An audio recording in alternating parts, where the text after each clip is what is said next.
Halo sobat, selamat datang kembali di channel kami Dunia Berita dengan berita-berita terhangat terupdate di hari ini.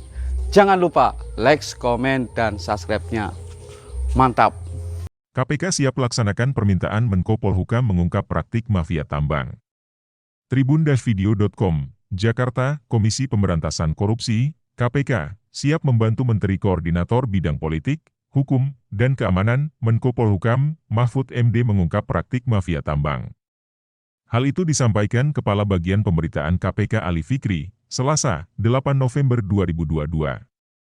Sebab, Ali Fikri menjelaskan pertambangan merupakan salah satu sektor strategis nasional yang punya potensi besar, menopang hajat hidup orang banyak, sumber energi pembangunan, tapi sekaligus punya risiko tinggi terjadinya tindak pidana korupsi.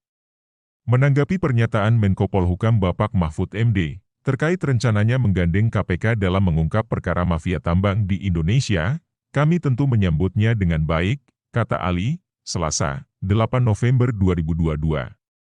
Ali mengatakan, KPK telah melakukan kajian pengelolaan sumber daya alam agar secara sistemik bisa memperbaiki tata kelolanya dari hulu hingga hilir, serta pemanfaatannya optimal bagi peningkatan kesejahteraan masyarakat. Bahkan, KPK telah menginisiasi dan menjalankan Gerakan Nasional Penyelamatan Sumber Daya Alam, GPSDA, yang merupakan program bersama kementerian, lembaga serta melibatkan pemerintah daerah dan stakeholder lain dalam penyelamatan sumber daya alam sektor kehutanan, perkebunan, pertambangan, kelautan dan perikanan sejak 2015.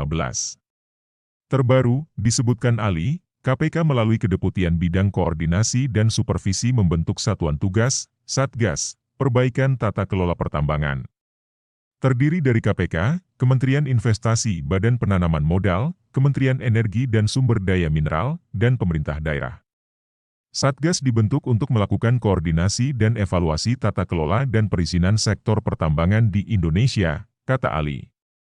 Ali menjelaskan, pembentukan Satgas dilakukan karena maraknya praktik korupsi di sektor pertambangan.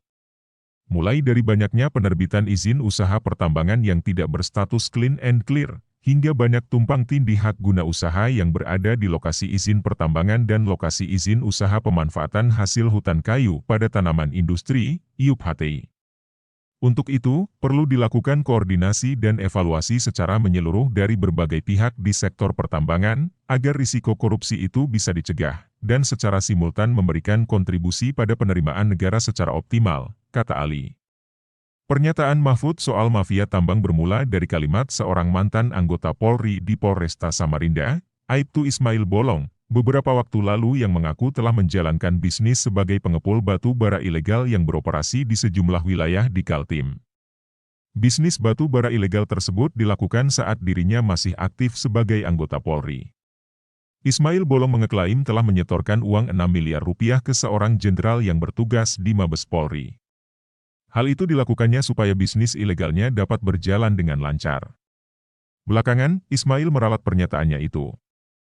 Ia mengaku video awal yang viral itu direkam di sebuah hotel di Balikpapan sambil membaca sebuah naskah dan kondisinya di bawah tekanan.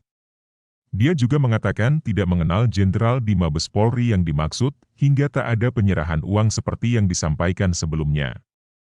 Namun, pernyataannya tersebut sudah kadung menjadi perhatian publik. Menko Polhukam Mahfud MD pun menyebut isu mafia tambang memang meluas dengan segala backing-backingnya.